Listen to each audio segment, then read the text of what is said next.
నమస్తే, welcome to morning edition. Headlines చూద్దాం. ఏపీలో 80% పోలింగ్, గత ఎన్నికల రికార్డ్ బ్రేక్ చేసిందన్న ఈసీ.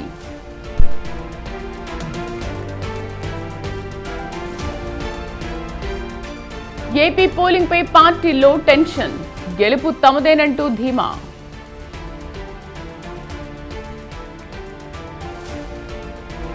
ఏపీలో ఎన్నికలు ముగిసినా ఆగని అల్లర్లు, టీడీపీ వైసీపీ వర్గాల మధ్య దాడులతో ఉద్రిక్తత.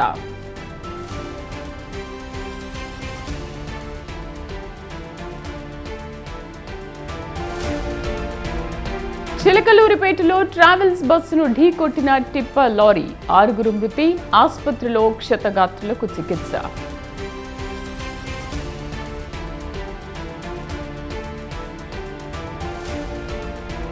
ఆసిఫాబాద్ లో 144 సెక్షన్, జైనూర్లో పోలీసుల భారీ బందోబస్తు.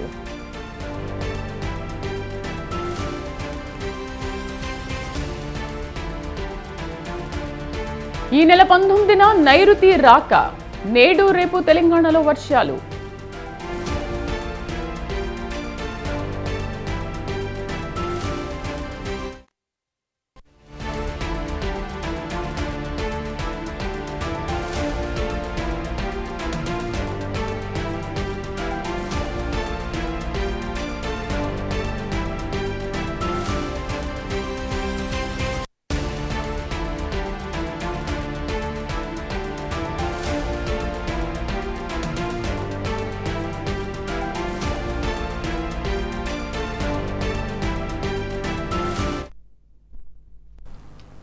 తాడిపత్రిలో హై టెన్షన్ వాతావరణం నెలకొంది. తాడిపత్రి నియోజకవర్గ కేంద్రం రణరంగాన్ని తలపిస్తోంది. టీడీపీ వైసీపీ గ్రూపుల మధ్య పోలింగ్ సందర్భంగా నెలకొన్న ఉద్రిక్తతలు ఇంకా కొనసాగుతూనే ఉన్నాయి. ఎన్నికల సందర్భంగా పట్టణంలోని ఓ పోలింగ్ కేంద్రం వద్ద ప్రారంభమైన వివాదం చిలికి గాలివాన్లా మారింది. నిన్న ఉదయం నుంచి సాయంత్రం దాకా పట్టణంలో ఈ రెండు పార్టీల మధ్య దాడులు, ఒకరిపై ఒకరు చేసుకోవడం, ప్రతి దాడులు చేసుకోవడం. ఈ దాడులతో తాడిపత్రిలో భయానక వాతావరణం నెలకొంది. ఎప్పుడు ఏ ప్రమాదం జరుగుతుందోనని ప్రజలు బిక్కుబిక్కుమంటూ రోజంతా గడిపారు.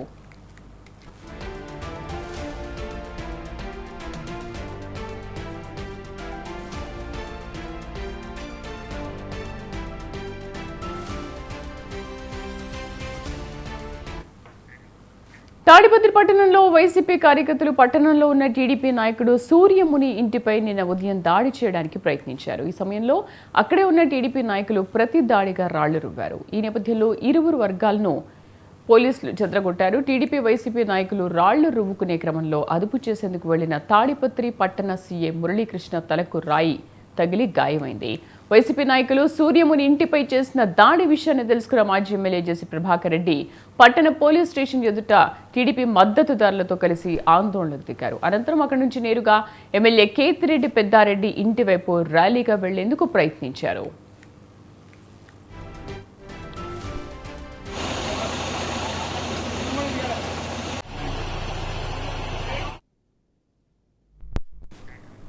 పెద్దారెడ్డి ఇంటి వద్దకు టీడీపీ మద్దతుదారులు వెళ్తే పరిస్థితి మరింత ఉద్రిక్తంగా మారుతుందని గ్రహించిన పోలీసులు అడ్డుకునే ప్రయత్నం చేశారు.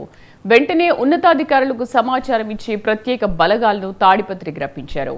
పోలీసులు ఎంత ప్రయత్నించినా పరిస్థితి అదుపులోకి రాకపోవడంతో టియర్ గ్యాస్ ను ప్రయోగించారు.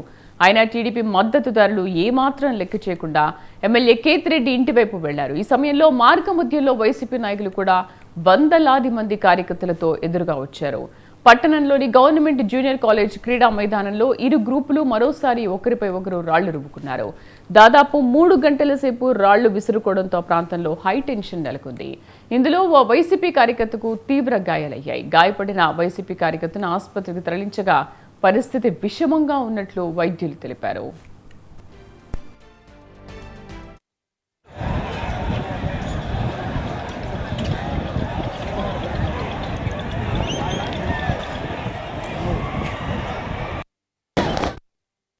వైసీపీ టీడీపీ మద్దతుదారులు దాడులు, ప్రతి దాడులను నిలువరించేందుకు పోలీసులు విశ్వ ప్రయత్నం చేశారు. పోలీసులు కేంద్ర బలగాల సహాయంతో లాఠీచార్జ్ చేశారు. రాత్రి 8 గంటల సమయంలో పరిస్థితి కాస్త అదుపులోకి వచ్చింది. మధ్యాహ్నం నుంచి రాత్రి వరకు తాడిపత్రి ప్రజలు భయాందోళన మధ్య బిక్కుబిక్కుమంటూ గడిపారు. ఎప్పుడు ఏ ఘటన చోటు చేసుకుంటుందోనన్న ఆందోళన తాడిపత్రి ప్రజల్లో కనిపిస్తోంది.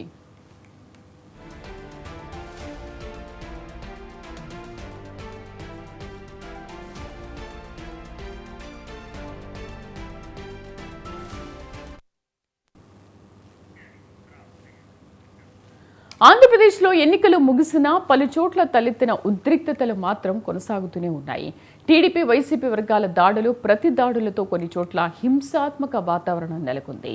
పోలింగ్ సందర్భంగా తలెత్తిన గొడవలు, పాత రాజకీయ కక్షలు ఒక్కసారిగా భగ్గుమన్నాయి. పల్నాడులో సహా పలు ప్రాంతాల్లో ఉద్రిక్త పరిస్థితులు నెలకొన్నాయి.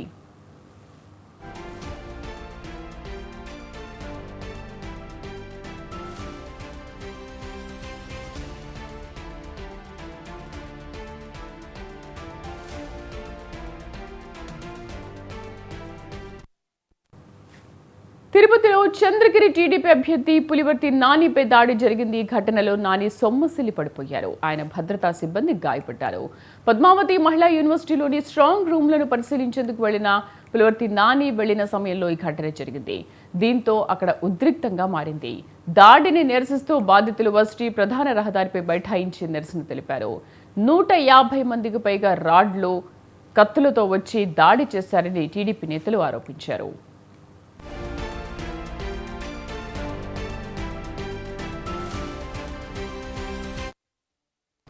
అనంతపురం జిల్లా తాడిపత్రిలో టీడీపీ వైసీపీ నేతల మధ్య రాళ్ల దాడి జరిగింది. ఘటనలో సీఎం మురళీకృష్ణ గాయపడ్డారు. టీడీపీ నేత సూర్యముని ఇంటిపై వైసీపీ శ్రేణులు రాళ్ల దాడి చేశారు. ఈ దాడికి నిరసనగా పోలీస్ స్టేషన్ సర్కిల్లో మున్సిపల్ చైర్మన్ జెసి ప్రభాకర్ రెడ్డి ధర్నా చేపట్టారు. పల్నాడు జిల్లాలోని పిడుగురాళ్ల మండలం కొత్త గణేశునిపాడులో పోలింగ్ తర్వాత ఉద్రిక్తతలు పెరిగిపోయాయి. టీడీపీ కార్యకర్తలు వైసీపీ నేతల ఇళ్లపై దాడులు చేశారు. దీంతో ఆయా కుటుంబాల్లోని మహిళలు రాత్రంతా గుడిలోనే తలదాచుకున్నారు. ఘటనా స్థలానికి వెళ్లిన ఎమ్మెల్యేలు కాసు మహేష్ రెడ్డి, అనిల్ కుమార్ బాధితులను పరామర్శించారు.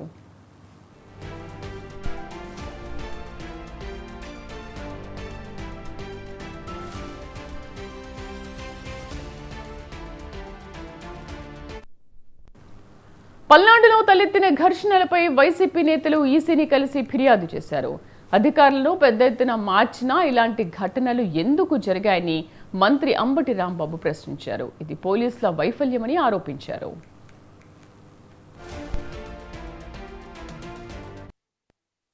పోలింగ్ సమయంలో జరిగిన కొన్ని అవకతవకలు, పోలీస్ ఫెయిల్యూర్ని ఎలక్షన్ కమిషన్ గారికి వివరించడం కోసం, కొన్ని రిప్రజెంటేషన్స్ ఇవ్వడం కోసం వారి దగ్గరికి రావడం జరిగింది. అఫ్కోర్స్ వైఎస్ఆర్ కాంగ్రెస్ పార్టీ ప్రభుత్వం అధికారంలో ఉన్న మొత్తం అడ్మినిస్ట్రేషన్ అంతా కూడా ఎన్నికల కమిషన్ ఆధీనంలోకి వెళ్తుంది ప్రజాస్వామ్యంలో.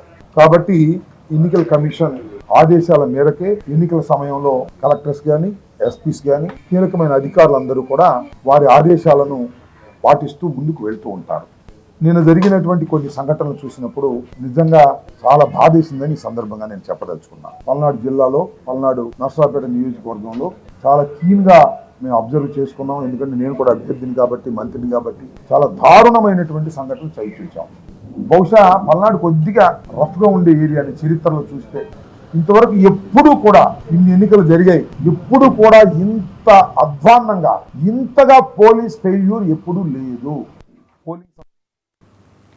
మరోవైపు వైసీపీ నేతలు అల్లర్లు సృష్టించి ఈవీఎంలను ఎత్తుకెళ్లేందుకు ప్రయత్నించారని ఆరోపించారు టీడీపీ నేత ఎరపతినేని శ్రీనివాసరావు. దాచేపల్లి మండలంలో పెట్రోల్ బాంబు ఘటన బాధితులను ఆయన పరామర్శించారు. తంగేడి గ్రామంలో వైసీపీ నాయకులు విధ్వంసం సృష్టించారని ఆరోపించారు. ఓడిపోతామనే భయంతో కాసు మహేష్ రెడ్డి అనుచరులు గ్రామంలో పెట్రోల్ బాంబులతో దాడికి తెగబడ్డారని విమర్శించారు. నష్టపోయిన కుటుంబాలను పరామర్శించి వారికి ఆర్థిక సాయం అందించారు.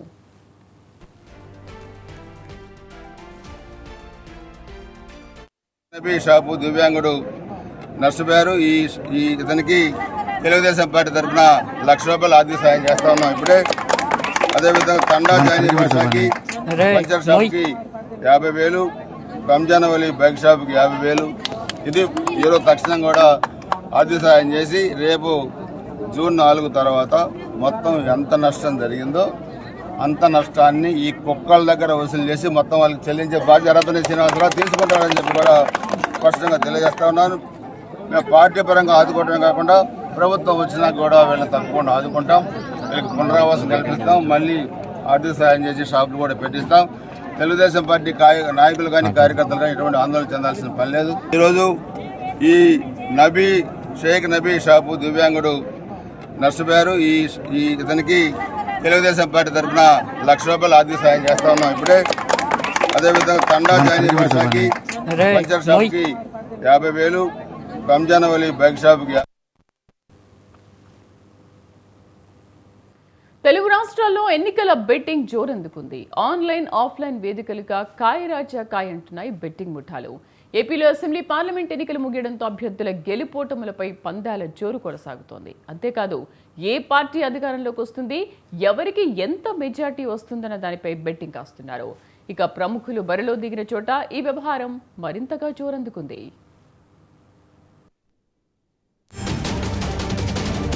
తెలంగాణలో అసెంబ్లీ ఎన్నికలు ముగియడంతో ఏపీ ఎన్నికలపై ప్రధానంగా బెట్టింగ్ జోరు నడుస్తోంది.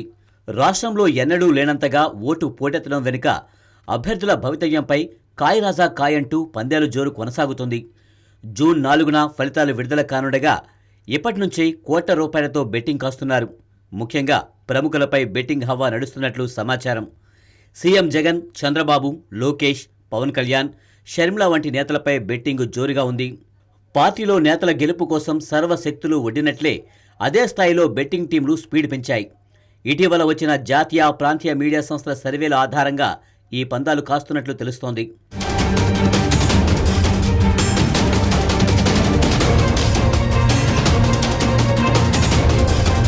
ఉభయ గోదావరి జిల్లాలు, ఉమ్మడి అనంతపురం, ప్రకాశం జిల్లాలో మెజారిటీ స్థానాలపై బెట్టింగ్లు సాగుతున్నాయి. ఇందులో సామాన్య ప్రజలు సైతం భాగస్వాములవుతున్నారు. పోలింగ్ నుంచి ఫలితాలు విడుదలకు చాలా గ్యాప్ ఉండడంతో బెట్టింగ్లలో భాగంగా బాండ్ పేపర్లపై సంతకాలు చేయించుకుంటున్నారు బెట్టింగ్ బాబులు. మధ్యవర్తికి 2.5 లక్షలు ఇచ్చేలా ఒప్పందాలు చేసుకుంటున్నారు. బెట్టింగ్లో నగదు, ల్యాండ్, వాహనాలను సైతం పెడుతున్నారు. గెలిచిన వారికి నగదు ఇచ్చేలా అగ్రిమెంట్లు చేసుకుంటున్నారు. ఇక గోదావరి జిల్లాల్లో ఉండి, దెందులూరు, భీమవరం స్థానాలపై జోరుగా పందాలు కాస్తున్నారు. నరసాపురం పార్లమెంట్, ఏలూరు పార్లమెంటు స్థానాలపై కూడా బెట్టింగ్లు సాగుతున్నాయి. ఇక పిఠాపురంలో జనసేన అధినేత పవన్ కళ్యాణ్ బరిలో నిలవడంతో ఈసారైనా సేనాని గెలుపు వరిస్తుందన్న ఆసక్తి నెలకొన్న సందర్భంగా బెట్టింగ్ బాబాలు దాన్ని సొమ్ము చేసుకుంటున్నారు. ఎవరు గెలుస్తారు, ఎంత మెజారిటీ వస్తుందన్న దానిపై బెట్టింగు జోరందుకుంది. మంగళగిరి, కడప, భీమిలి, రాజంపేట స్థానాలపై కూడా సాగుతున్నాయి. ఉమ్మడి అనంతపురం జిల్లాలో అనంతపురం అర్బన్, రాప్తాడు, తాడిపత్రి, ధర్మవరం, హిందూపురం నియోజకవర్గాలపైన బెట్టింగ్లు సాగుతున్నాయి. ఫలితాలు వచ్చేలోపు కోట్ల రూపాయలు చేతులు మారనున్నట్లు తెలుస్తోంది.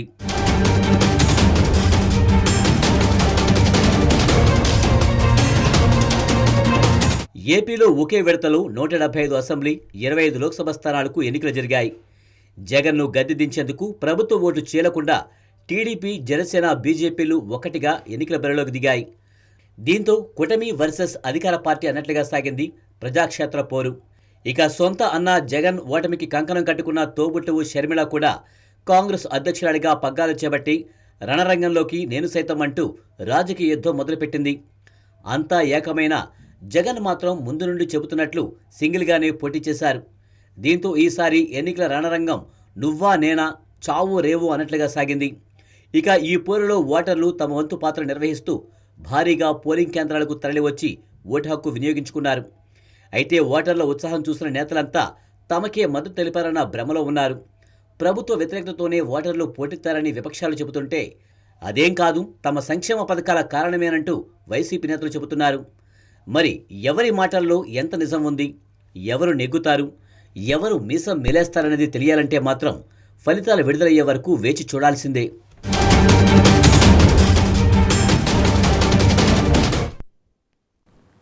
పార్లమెంట్ ఎన్నికల్లో కాంగ్రెస్ మినిమం 9, మాక్సిమం 13 సీట్లు గెలుస్తుందని ముఖ్యమంత్రి రేవంత్ రెడ్డి అంచనా వేశారు.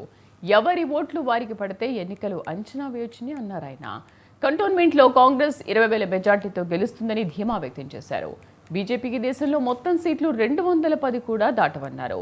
ఎన్నికలు ముగిశాయి కాబట్టి పూర్తిగా పాలనపై ఫోకస్ చేస్తానన్నారు సీఎం. ధాన్యం కొనుగోలు, రుణమాఫీపై దృష్టి పెడతామన్నారు. రాష్ట్రంలో ఎన్నికలు, రాజకీయాలు ముగిసిపోయాయన్నారు. ఇప్పటి నుంచి సంక్షేమంపైనే ఫోకస్ చేస్తామని చెప్పారు.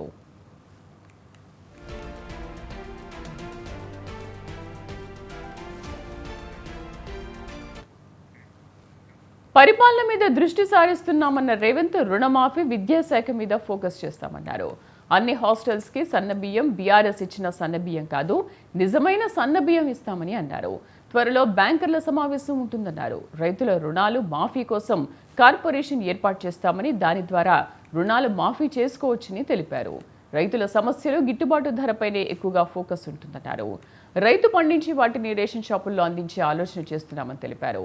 మిల్లర్లు రైతులకు అన్యాయం చేస్తామంటే చూస్తూ ఊరుకోనని హెచ్చరించారు. మరోవైపు త్వరలో కొత్త రేషన్ కార్డులు ఇస్తామని చెప్పారు. విద్యుత్ శాఖలో కొందరు కావాలని పవర్ కట్ చేస్తున్నారని వారిపై చర్యలు ఉంటాయని తెలిపారు. ఎన్నికలు అయిపోయాయి కాబట్టి పూర్తి స్థాయి చర్యలు ఉంటాయన్నారు. మరోవైపు రిటైర్డ్ ఉద్యోగులపై కేబినెట్లో చర్చించి నిర్ణయం తీసుకుంటామని చెప్పారు.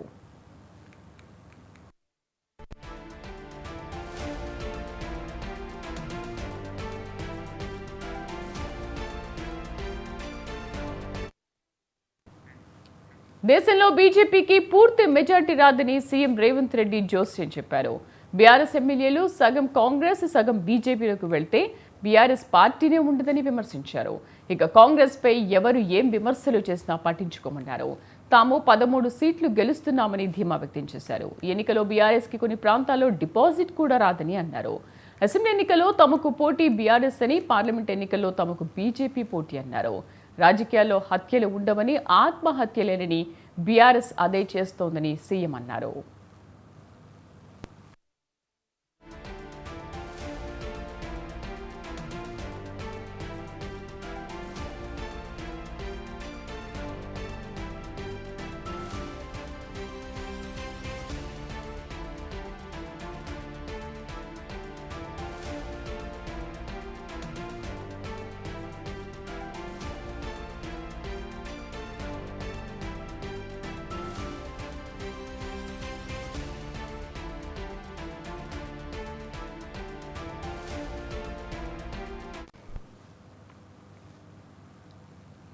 ఓటు వేసేందుకు సొంతూళ్లకు వెళ్లారు. ఉత్సాహంగా ఓటు వేశారు. బంధుమిత్రులతో 2 రోజుల పాటు సంతోషంగా గడిపారు. తిరిగి హైదరాబాద్కు బయలుదేరారు. అంతలోనే వారిని టిప్పర్ రూపంలో మృత్యువు కబళించింది. బస్సు డ్రైవర్, టిప్పర్ డ్రైవర్తో సహా 6 నిండు ప్రాణాలను పలుకుంది. కళ్ళు తెరిచేలోపే అగ్ని కీలలకు ఆహుతైన విషాదం ఇది. గాఢ నిద్రలో ఉన్న 10ల సంఖ్యలో ప్రయాణికులను తీవ్ర గాయాల పాలు చేసింది. తెల్లవారుజామునే 6 బతుకులు తెల్లారిపోయాయి. ఏం జరిగిందో కూడా తెలుసుకోకముందే ప్రాణాలు అనంత వాయువుల్లో కలిసిపోయాయి. 8 ఏళ్ల చిన్నారి సహా 6 వ్యక్తులు సజీవ దహనమయ్యారు. బాపట్ల జిల్లా చినగంజాం నుంచి పచ్చూరు, చిలకలూరిపేట మీదుగా హైదరాబాద్ వెళ్లేందుకు రాత్రి అరవింద ప్రైవేట్ ట్రావెల్స్ బస్సు 40 మంది ప్రయాణికులతో బయలుదేరింది. వీరిలో చినగంజాం, గొనసపూడి, నీలాయపాలెం వారు ఎక్కువగా ఉన్నారు. వీరంతా సార్వత్రిక ఎన్నికల్లో ఓటేసి హైదరాబాద్కు తిరుగు ప్రయాణమైన వారే. అర్ధరాత్రి 1:30 సమయంలో చిలకలూరిపేట మండలం అన్నంబట్లవారిపాలెం, పసుమరు గ్రామాల మధ్య ఈ ఊరి వారిపాలెం రోడ్డు వద్దకు వచ్చేసరికి ఎదురుగా శరవేగంగా కంకర్తో వచ్చిన డిప్పర్ బస్సును ఢీకొట్టింది. క్షణాల్లో టిప్పర్కు మంటలు చెలరేగి ఆపై వేగం తీవ్రత దృష్ట్యా బస్సుకు మంటలు వ్యాపించాయి.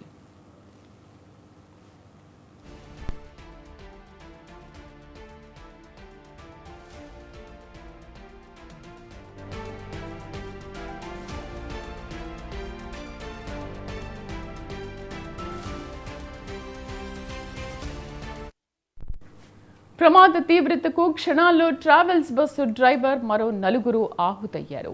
మరో 20 మంది వరకు తీవ్ర గాయాల పాలయ్యారు. క్షతగాత్రుల ఆర్తనాదాలు, బంధువుల శోకాలతో ఆ ప్రాంతంలో విషాదం నెలకొంది. ప్రమాదంలో 3 ఒకే కుటుంబానికి చెందిన వారు కావడం గమనార్హం. ప్రమాదంలో గాయపడిన 20 మందిని చిలకలూరిపేట ప్రభుత్వ ఆసుపత్రికి తరలించారు. బస్సు ప్రమాద బాధితులకు జీజీహెచ్లో చికిత్స అందిస్తున్నారు. ప్రమాదంలో గాయపడిన 4కి గుంటూరు జీజీహెచ్లో చికిత్స అందిస్తున్నారు.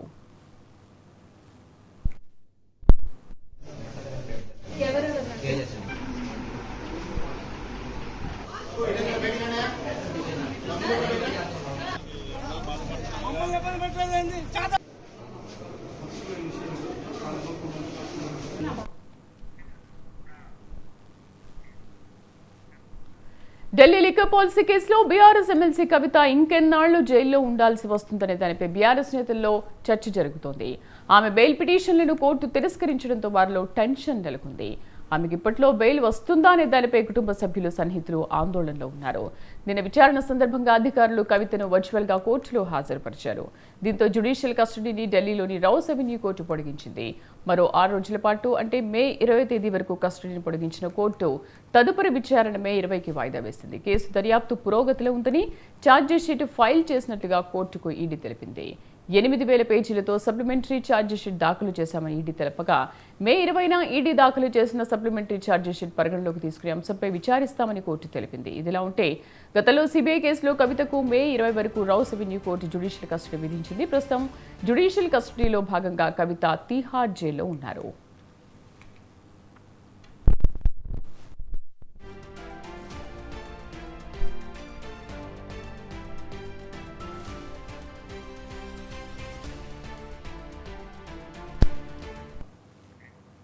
Delhi liquor policy money laundering కేసులో కవిత మార్చి 15న అరెస్ట్ అయ్యారు.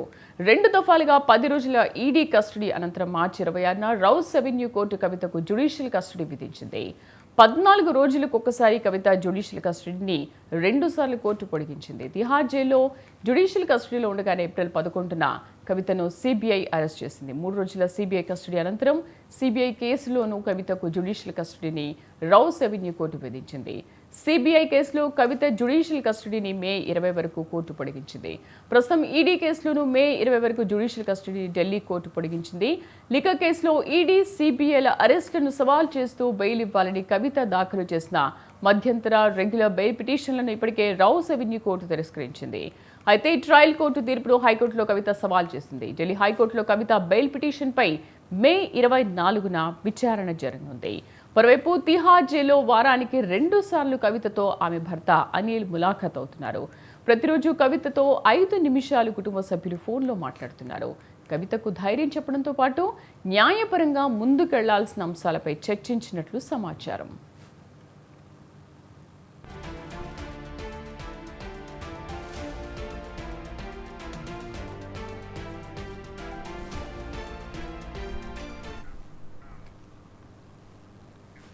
జట్ల మధ్య ఐపీఎల్ మ్యాచ్లు రసవత్తరంగా జరుగుతున్నాయి. ప్లే ఆఫ్స్ కోసం తీవ్రంగా శ్రమిస్తున్నాయి. రేస్లో నిలవాలంటే తప్పక గెలవాల్సిన జట్లు అమ్మీ తుమ్మి తేల్చుకుంటున్నాయి. రాత్రి ఢిల్లీలోని అరుణ్ జైట్లీ స్టేడియం వేదికగా జరిగిన ఢిల్లీ లక్నో మ్యాచ్ అభిమానులను ఉర్రూతలూగించాయి. ప్లే ఆఫ్ అవకాశాలను సజీవంగా ఉంచుకోవాలంటే తప్పక గెలవాల్సిన మ్యాచ్లో ఢిల్లీ క్యాపిటల్స్ ఉత్కంఠ భరిత విజయం సాధించింది.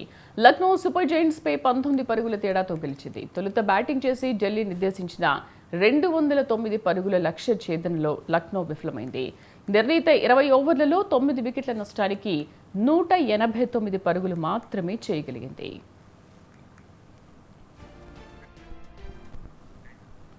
అంతకుముందు టాస్ ఓడి బ్యాటింగ్ చేసిన ఢిల్లీ క్యాపిటల్స్ నిర్ణీత 20 ఓవర్లలో 4 వికెట్ల నష్టానికి 208 పరుగులు చేసింది. అభిషేక్ పోరెల్ 58, స్టబ్స్ 57 టాప్ స్కోరర్లుగా ఉన్నారు. మిగతా బ్యాటర్లు కూడా సమిష్టిగా రాణించారు. లక్నో బౌలర్లలో నవీన్ హుల్హుక్ 2 వికెట్లు, అర్షద్ ఖాన్, రవి బిష్నోయ్ చెరో వికెట్ తీశారు. లక్నో సూపర్ జైంట్స్ పై ఢిల్లీ క్యాపిటల్స్ విజయం సాధించడంతో రాజస్థాన్ రాయల్స్ అధికారికంగా ప్లే ఆఫ్స్ ని అర్హత సాధించింది. రాజస్థాన్ రాయల్స్ ఖాతాలో ఇప్పటికే 16 పాయింట్లు ఉండడంతో అర్హత సాధించింది. సన్ రైజర్స్ హైదరాబాద్ మినహా ఇతర జట్లేవి 16 పాయింట్లు సాధించే అవకాశం లేకపోవడంతో రాజస్థాన్కు మార్గం సుగమమైంది. రాజస్థాన్కు మిగిలి ఉన్న 2 మ్యాచ్ల్లోనూ ఓడిపోయిన ఆ జట్టుపై ఎలాంటి ప్రభావం ఉండదు. ఇక తాజా గెలుపుతో ఢిల్లీ ప్లే ఆఫ్ ఆశలు సజీవంగా ఉండగా మైనస్ రన్ రేట్ కలిగి ఉన్న Lucknow super giants playoffs race నుంచి దాదాపు నిష్క్రమించింది.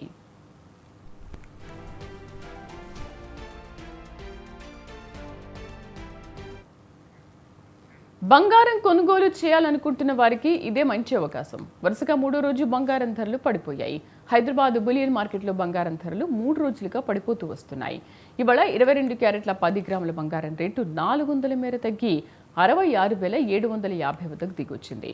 అదే 24 క్యారెట్ల బంగారం చూసుకుంటే ఇవాళ 10 గ్రాములకు 430 రూపాయలు తగ్గింది. దీంతో తులం రేటు 72,820కి తగ్గింది. అయితే వెండి ధర మాత్రం భారీగా పెరిగింది. కిలో వెండి రేటు 700 మేర పెరిగి 87,200 వద్దకు ఎగబాకింది. ప్రస్తుతం పెళ్లిళ్ల సీజన్ కాకపోవడంతో బంగారానికి డిమాండ్ తగ్గినట్లు బులియన్ మార్కెట్ వర్గాలు వెల్లడించాయి.